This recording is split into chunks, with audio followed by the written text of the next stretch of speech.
serial keadilan dalam keluarga dengan judul Menjadi Mercusuar Iman. Bacaan firman Tuhan terambil dari kitab Kejadian pasal 6 ayat 8 sampai dengan 9 yang berbunyi sebagai berikut. Tetapi Nuh mendapat kasih karunia di mata Tuhan. Inilah riwayat Nuh.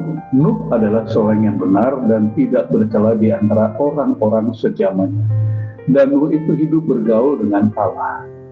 Kita semua tentunya mengerti fungsi dan peran mercusuar, yaitu sebuah perangkap yang ditempatkan di pantai atau daerah tertentu di seputaran laut, yang mana fungsinya adalah sebagai rambu untuk mengarahkan agar kapal-kapal yang lalu lalang dapat menghindarkan diri dari karang di perairan yang dangkal. Dengan demikian, fungsi mercusuar itu sangat penting dan sangat membantu. Demikian pula kerohanian kita bagi keluarga kita.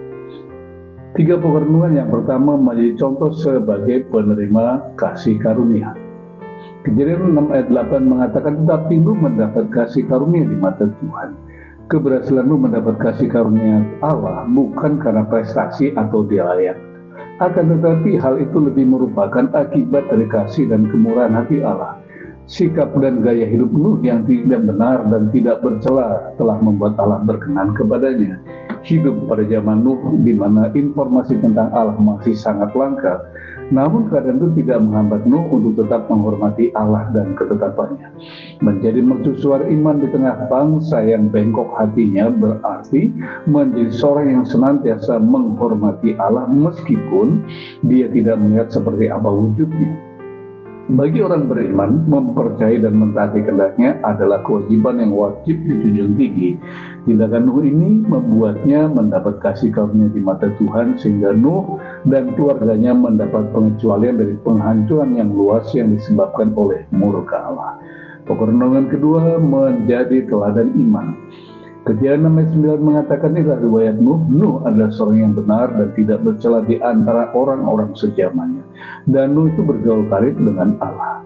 Meskipun orang-orang sejaman Nuh tidak melakukan tindakan yang benar, bahkan cenderung menentang Allah, namun Nuh telah menjadi teladan yang baik bagi keluarga dan tetangganya, yaitu menjadikan kehendak Allah sebagai prioritas tertinggi. Tindakan Nuh itu membuat Allah menempatkannya sebagai mercusuar iman bagi orang-orang sejamannya maupun masa kini. Seorang yang beriman kepada Allah tidak hanya melakukan yang benar bagi kemuliaannya dan bagi dirinya sendiri, tetapi juga menjadikan dirinya sebagai teladan iman bagi sesama. Perenungan yang ketiga, tetap patuh dan taat meskipun tidak masuk akal. Dan Nuh itu hidup bergaul dengan Allah. Ada filosofi yang menyebutkan bahwasanya air akan senantiasa mengalir ke tempat yang rendah. Demikianlah yang terjadi dengan kasih karunia Allah akan mengalir ke hati yang merendah dan taat.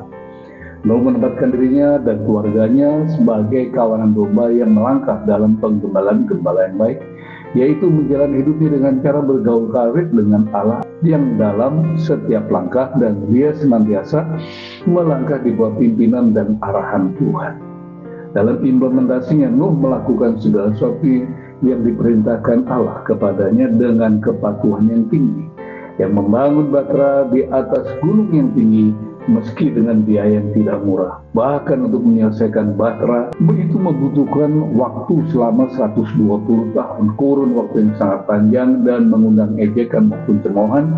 Namun Nuh tetap tekun menyelesaikan perintah-perintahnya dengan tidak bersungut. Saya tutup dengan 3 closing statement. Yang pertama, sebagaimana Nuh telah memberi teladan yang benar di tengah-tengah masyarakat yang menentang Allah, bagaimanakah dengan diri kita hari ini? Yang kedua, saat ini Tuhan sedang mencari adakah di antara kita yang bisa diandalkan Tuhan untuk menjadi Nuh bagi era kita saat ini? Closing statement yang terakhir, ketika keadaan hidup membenturkan kita dengan situasi anomali, apakah kita masih punya keberanian untuk melawan arus dan mengikuti pimpinan Tuhan? Tuhan Yesus memberkati.